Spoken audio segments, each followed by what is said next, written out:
C'est né D'accord. un dimanche après-midi d'automne, je suis dans mon canapé, je suis chez moi, je suis dans mon salon, je suis toute seule et et je me dis: «C'est quand même étrange, je comprends pas pourquoi mes élèves en soutien scolaire progressent plus vite, réussissent bien mieux, apprennent sur le plus long terme que mes élèves dans ma classe au CFA, alors que c'est pour mes élèves au CFA que je gaspille le plus d'énergie, que je passe le plus de temps à essayer de trouver des choses. Je m'investis vraiment plus pour eux et ce sont les autres qui réussissent. Donc j'ai eu déjà une première clé de me dire, en fait, peut-être qu'il faut que je me mette plus en retrait et que je les laisse faire, comme je Mmh. faisais en soutien, en fait. Et ensuite, j'ai fouillé un peu sur Internet, quoi. Je me suis dit, OK, c'est vrai que je sais me mettre en retrait quand j'ai 5 élèves en même temps, mais quand j'en ai 30 ou 35, comment je vais faire?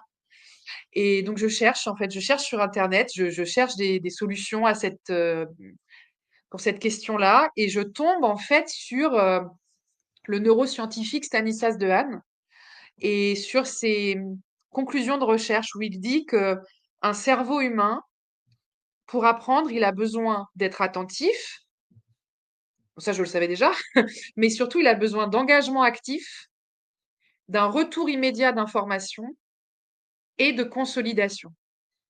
Et en fait, toute la classe autonome, elle est fondée sur ça, uniquement sur ça, sur ces 4 piliers-là. C'est-à-dire que je me dis, bah voilà, comment je peux faire apprendre une étude de tableau, comme La liberté guidant le peuple, par exemple, à un élève, Heu et ben, plutôt que de moi faire un cours descendant, lui expliquant tous les personnages, les symboles, le contexte et cetera, je vais lui expliquer juste le contexte en 1 minute pendant la leçon, mais après lui, il va avoir une planche de polystyrène, ou une planche de carton avec son tableau, des petits drapeaux qui représentent chaque, personnage du tableau, chaque élément du tableau avec l'explication, et c'est lui qui va les replacer sur la carte, enfin sur le tableau. Donc il va chercher, il va réfléchir, il va se dire: «Bah, là, j'ai un bonnet de police. OK, alors j'ai un personnage à droite qui a un bonnet, j'ai un personnage à gauche qui a un bonnet, puis j'en ai un au centre. Lequel est le bonnet de police?»